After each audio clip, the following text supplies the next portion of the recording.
कोऑर्सिव action इस area में बहुत ज्यादा चलता है। पुलिस एक्शन हो, चाहे ईडी का मार हो, चाहे बुलडोजर चलाने का बात हो, चाहे पैरामिलिट्री से रूट मार्च करना या स्टेट सर्वेलेंस मेंटेन करना ये बात हो, ये सारी चीजें इस एरिया में ज्यादा है। तो इसके चलते जो इलेक्टेड रिप्रेजेंटेटिव है उनके भी हाथ अक्सर बांध दिए जाते हैं। को दिखेगा कि यहाँ पे बहुत सारी स्टेट की एजेंसीज हैं, जो पुलिस एजेंसी, मान लो पुलिस को देखेंगे, पैरामिलिट्री फोर्सेज आपको हर कोने पे दिख जाएगी। तो इसका मतलब ये है कि यहाँ पे अलग नजर है। इतना पॉपुलेशन होने के चलते भी यहाँ पे सिर्फ 9 स्कूल है, एक्चुअली 5 स्कूल है, 5 स्कूल में 9 स्कूल चलते हैं मॉर्निंग इवनिंग करके। उन स्कूल्स के अंदर के रिसोर्सेज का हमने जांच पड़ताल किया और पाए कि काफी वहाँ पे रिसोर्सेज कम है। लोग आते गए, लोगों को जो फैसिलिटीज ज्यादा से ज्यादा प्रोवाइड करनी थी वो तो नहीं करवाई गई, उसके अलावा जितनी भी फैसिलिटीज थी वो कम होती गई। बल्कि जल बोर्ड का ड्रिंकिंग वाटर पहुंचता नहीं है, लोगों को बहुत जगह पे पानी खरीद के पीना पड़ता है।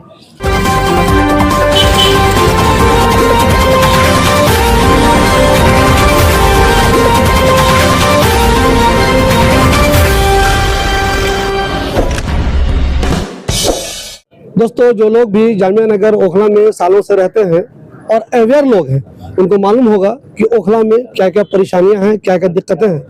लेकिन जब इन परेशानियों के बारे में, इन दिक्कतों के बारे में कोई ऑर्गेनाइजेशन एक रिपोर्ट जारी करे तो उसकी अहमियत बहुत ज़्यादा हो जाती है। अभी हम जहाँ पे हैं, वहाँ पे स्पेक्ट फाउंडेशन ने जामिया नगर के ताल्लुक से, जामिया नगर में खासतौर पर जो 2 वार्ड है, जाकिर नगर वार्ड, अबुल फजल वार्ड, इन 2 वार्डों में क्या क्या परेशानियां हैं, क्या क्या दिक्कतें हैं, इस ताल्लुक से एक रिपोर्ट जारी हुई है। दिल्ली के मुगलाई जायकों के दीवाने हैं तो फिर गोश्ताना आइए। शानदार इंटीरियर, आरामदेह मजलिस और खूबसूरत समा के साथ, जहां हर डिश में बसी है दिल्ली के खास खानों की रूहानी महक, जायका जो दिल को छू जाए। Address Jamia Nagar, hotel river view, ठोकर नंबर 3, अबुल फजल इनक्लेव। रिपोर्ट जारी करने में अहम रोल मनोज जोशना का है, वो हमारे साथ हैं अभी। मैडम, मुझे ये बताइए, इस रिपोर्ट में वैसे तो हम लोग देख ही लेंगे क्या क्या परेशानियां हैं, अगर शॉर्ट में आपसे पूछे तो रिपोर्ट तैयार करने के दौरान आपने क्या क्या देखा, जामिया नगर वालों को खासकर क्या क्या परेशानियों का सामना है? देखिए, हमारा ये रिपोर्ट है बेसिकली ओवरऑल सिविक एमिनिटीज, जो नागरिकों को रहने के लिए जो अधिकार होते हैं, कुछ कुछ बुनियादी चीजें लगती है, तो ये सिविक एमिनिटीज कितना यहाँ पे अवेलेबल है उसका हम एक मैपिंग करना चाहते हैं। और उसी के चलते हम ये रिपोर्ट इसलिए भी लाए हैं क्योंकि नागरिक अधिकार सिर्फ वोट देने तक सीमित ना रहे, एक लाइफ ऑफ डिग्निटी जीने के लिए आपको कुछ कुछ सिविक एमिनिटीज की जरूरत होती है जो सरकार को देना पड़ता है। लेकिन इन सारे एरियाज में हमने फोकस किया कि पहले तो ये देखे कि यहाँ के पॉपुलेशन के बारे में हमने लिखे कि किस तरीके से ये जो पूरा एरिया है, यहाँ का पॉपुलेशन अलग अलग टाइम में, चाहे वो बाबरी मस्जिद डिमोलिशन के बाद हो, चाहे गुजरात दंगे के बाद हो, चाहे हाल ही में हुआ जो दिल्ली दंगा है उसके बाद हो, इसके बाद एक वेव ऑफ पॉपुलेशन से यहाँ के पॉपुलेशन बढ़ता गया है।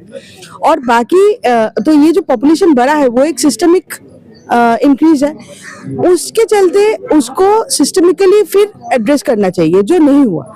यहाँ जो पॉपुलेशन बढ़ा है उसके बाद जो सिविक एमिनिटीज है, चाहे वो रोड्स का हो, रोड चौड़ा करना या रोड का जो हालत है, पॉट होल्स है या रोड काफी जगह पे टूटा हुआ है, वो सारी चीजें हैं। ट्रांसपोर्ट का प्रॉब्लम है, हमने बहुत बारीकी से देखा। हेल्थ का क्या इशू है कि यहाँ पे किस तरीके से, कितना हॉस्पिटल्स है, कितना मोहल्ला क्लिनिक है।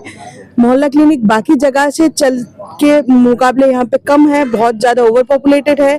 यहाँ पे कितने स्कूल्स है, यहाँ पे इतना पॉपुलेशन होने के चलते भी यहाँ पे सिर्फ 9 स्कूल है, एक्चुअली 5 स्कूल है, 5 स्कूल में 9 स्कूल चलते हैं मॉर्निंग इवनिंग करके। उन स्कूल्स के अंदर के रिसोर्सेज का हमने जांच पड़ताल किया और पाए कि काफी वहाँ पे रिसोर्सेज कम है। ठीक है, यहाँ पे हमने देखा कि कोई सरकारी कॉलेज नहीं है इस पूरे एरिया में, जामिया मिलिया इस्लामिया यूनिवर्सिटी को छोड़ के कोई और दूसरे कॉलेज नहीं है। इसके चलते यहाँ पे जो कोचिंग सेंटर्स होते हैं सरकार की तरफ से वो नहीं है। इसके साथ साथ ही हमने पाया कि कोई भी एक यहाँ पे सरकारी अस्पताल नहीं है। ठीक है, एक सरकारी अस्पताल जो सबसे पास है वो 10-12 किलोमीटर दूर एम्स या सफदरजंग है। एक सरिता विहार में एक हॉस्पिटल बनाने का एक प्लान शीला दीक्षित गवर्नमेंट से चल रहा है, जो अब तक यहाँ पे रियलाइज नहीं हुआ है। आम आदमी पार्टी की सरकार आने के बाद भी दिल्ली के 3 जगहों पे, बुरारी में, द्वारका में और अंबेडकर नगर में हॉस्पिटल बन गया, लेकिन ये हॉस्पिटल जो उससे भी पहले अप्रूव था वो अभी तक बन नहीं पाया। तो ये भी सीधे सीधे एक डिस्क्रिमिनेशन दिखाता है। इसके बाद इसके साथ साथ हमने और भी बहुत सारे बुनियादी चीजों को एड्रेस किया, जैसे पानी, ड्रिंकिंग वाटर कितना यहाँ पे मिलता है। जल बोर्ड अभी कुछ इलाके में अभी पाइप लगाना शुरू किया है। यहाँ पे एमसीडी का जल बोर्ड का ड्रिंकिंग वाटर पहुंचता नहीं है, लोगों को बहुत जगह पे पानी खरीद के पीना पड़ता है। उसके साथ साथ जब बारिश होती है तब पानी जम जाता है, वाटर लॉगिंग का एक प्रॉब्लम है, फ्लड एरियाज है क्योंकि ये यमुना ओवरफ्लो कर जाता है, उसके चलते बहुत सारे रोग होते हैं, बहुत सारे डिजीजेस फैलते हैं। कूड़ा का एक बहुत बड़ा प्रॉब्लम है इस पूरे एरिया में। ओवर पॉपुलेशन के चलते कूड़ा बहुत ज्यादा, एटलीस्ट मतलब ऑलमोस्ट जो हमारे रिसर्च में हमने देखे ऑलमोस्ट 5 टाइम ज्यादा कूड़ा यहाँ पे जनरेट होता है, लेकिन उसको डिस्पोजल का कोई तरीका नहीं है, उसको डिस्पोजल का कोई प्रॉपर फैसिलिटीज नहीं है, जिसके चलते कूड़ा का ढेर बन जाता है बहुत जगह पे। मतलब आपको जो इन परेशानियों की जानकारी हुई, जो आपने रिसर्च किया और फिर आपको मालूम चला कि ये सब दिक्कतें जामिया नगर में है, तो क्या आपने इस पे भी कोई गौर किया इन कमियों के लिए, इन परेशानियों के लिए जो हमारे एमएलए हैं या जो हमारे काउंसलर हैं यहाँ वो जिम्मेदार है, या फिर वो लोग करना चाहते हैं, एजेंसियों ने हमें आइसोलेट किया हुआ यहाँ के लोगों को? जिम्मेदारी किसकी नजर आती है आपको? देखिए, बात है कि हमने अगर जिम्मेदारी का जब हमने मुआयना करने का कोशिश किया तो हमने देखा कि जिम्मेदारी सिर्फ किसी एक सरकार का नहीं है, सक्सेसिव सरकार फेलियर रहा है। पिछले सरकार भी फेल रहा है, ये सरकार भी फेल रहा है, एमसीडी की तरफ से भी कमियां हैं, यूपी दिल्ली गवर्नमेंट के जो कॉन्फ्लिक्ट का बात हम बताएं उसके चलते भी कमियां हैं, जल बोर्ड या दूसरे जो सरकारी संस्थान है उनकी भी कमियां हैं। तो ये कमियां एक सिस्टमिक कमियां हैं, एक किसी को पॉइंट आउट करना सही नहीं होगा। लेकिन हाँ, इसके चलते इस बात पे भी हमने गौर किया और इस बात पे भी हमने फोकस किया कि कोऑर्सिव एक्शन इस एरिया में बहुत ज्यादा चलता है। पुलिस एक्शन हो, चाहे ईडी का मार हो, चाहे बुलडोजर चलाने का बात हो, चाहे पैरामिलिट्री से रूट मार्च करना या स्टेट सर्वेलेंस मेंटेन करना ये बात हो, ये सारी चीजें इस एरिया में ज्यादा है। तो इसके चलते जो इलेक्टेड रिप्रेजेंटेटिव है उनके भी हाथ अक्सर बांध दिए जाते हैं। तैयार की है, इनको 2 लोगों ने तैयार किया, जिसमें से हमारे साजिद साहब भी हमारे साथ है। साजिद साहब, आपने जो ये रिपोर्ट तैयार की, रिपोर्ट तो हमने देखी, प्लीज ये बताइए इसका जिम्मेदार कौन है? इन जो सारी परेशानियां आपने देखी है इस इलाके में, उसका जिम्मेदार किसको मानते हैं आप लोग? लोगों से आपने बात की तो क्या समझ में आया आपको?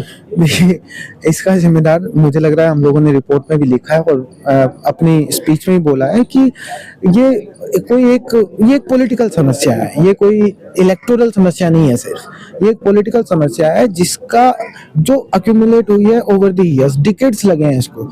और इसका सबसे बड़ा कारण जो हमें समझ में आया है कि यहाँ पे जो बहुत सारे कारण की वजह से, जिसमें एक बड़ा कारण था कि इनसिक्योरिटी मुसलमानों को जो पूरे देश में और पूरे दूसरे इलाकों में जो फील हुई अलग अलग समय पे, 92 का चाहे वो बाबरी मस्जिद डेमोलिशन हो, 2002 के दंगे हो, 2020 के जो दंगे हो, इनके बाद जो मुसलमानों के अंदर इनसिक्योरिटी बढ़ी तो उसकी वजह से मुसलमान इस तरफ सिक्योरिटी के लिए आया और उसकी वजह से यहाँ पे पॉपुलेशन ज्यादा हो गई। यहाँ पे 6 लाख पॉपुलेशन है पूरे इस कंस्टिट्यूएंसी के अंदर, और उस पॉपुलेशन को कैटर करने के लिए उसकी जो नीड्स थी, सड़कें कम पड़ गई, उसके लिए सीवरेज सिस्टम नहीं, एक ये प्लेस में नहीं था, क्योंकि और ये कोई ऐसा नहीं कि इस सरकार के अंदर हुआ है, पुरानी जितनी भी सरकारें हैं उन ये इकट्ठा होता गया, प्रॉब्लम बढ़ती गई, लोग आते गए, लोगों को जो फैसिलिटीज ज्यादा से ज्यादा प्रोवाइड करनी थी वो तो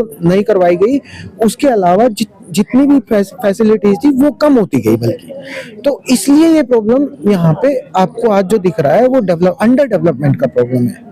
अगर आपको कहीं पे ऐसा कुछ लगा रिसर्च के दौरान इस इलाके में परेशानियां इसलिए हैं क्योंकि यहाँ ज्यादातर बल्कि सब के सब इक्का दुक्का अगर मुस्लिम रहते हैं, इस इलाके को एक प्लानिंग के तहत नजरअंदाज किया गया, ऐसा कुछ लगा आपको? नहीं, ये डिस्क्रिमिनेशन वाला तो हर आपको दिखेगा, क्योंकि जो जैसे हमने बहुत सारी बातें कही कि आप वो डिस्क्रिमिनेशन उस फैसिलिटीज को प्रोवाइड कराने में दिख जाएगा। एमसीडी के वर्कर्स जितने होते हैं, अब ऐसा ये एक सिस्टमेटिक प्रॉब्लम है। सिस्टमिक प्रॉब्लम का मतलब उसमें बहुत सारे प्रिजुडिसेस भी इन्वॉल्व होते हैं, जो गवर्नमेंट के होते हैं, एडमिनिस्ट्रेशन के होते हैं, जो हमारे जो इन फैसिलिटीज को हमें प्रोवाइड कर, तो सिस्टम का प्रॉब्लम है और उसमें हमारे नेताओं और इन सब का जिम्मेदारी तय करना चाहिए। ये सिर्फ ऐसा नहीं कि, और ये इसमें एक सबसे बड़ा कारण यही बात तो है ही है कि इसमें मुसलमान इस एरिया में बड़ी मात्रा में रहता है, तो आपको वो डिस्क्रिमिनेशन दिखेगा। आपको दिखेगा कि यहाँ पे बहुत सारी स्टेट की एजेंसीज हैं, जो पुलिस एजेंसी, मान लो पुलिस को देखेंगे, पैरामिलिट्री फोर्सेज आपको हर कोने पे दिख जाएगी। तो इसका मतलब ये है कि यहाँ पे अलग नजर है। बट उस तरफ जो फैसिलिटीज प्रोवाइड कराने की बात है, तो तब आपको वो सब सिर्फ दिखेगा इलेक्शन के वक्त में, और इलेक्शन के वक्त में वो भी जिम्मेदारी आ जाती है उन पर्टिकुलर नेताओं पे। तो सिस्टम उसको, गवर्नमेंट उसको एक मुद्दे के तौर पे नहीं ले पा रही है। दोस्तों, एस्पेक्ट फाउंडेशन ने एक बहुत ही बेहतरीन रिपोर्ट जारी की इस इलाके के ताल्लुक से। चूंकि इलेक्शन के वक्त ये चीज़ आनी चाहिए ताकि आप भी तय कर सकें कि हमें कैसे नुमाइंदों को चुनना है, कैसे नुमाइंदों को नहीं चुनना है। जब नुमाइंदा चुनते रहे तो आपको अपनी परेशानियों का भी अंदाजा होना चाहिए। इनका इस बात से कोई लेना देना नहीं है कि आपको किसको वोट करना है, किसको वोट नहीं करना है। इन्होंने अपनी रिपोर्ट में ये भी नहीं कहा है कि सारी बदहाली के लिए जिम्मेदार कौन है। हाँ, इन्होंने बताया कि इलाके में क्या क्या परेशानियां हैं, जो आप सबको, खासतौर पर ओखला में रहने वाले लोगों को जरूर पता होना चाहिए।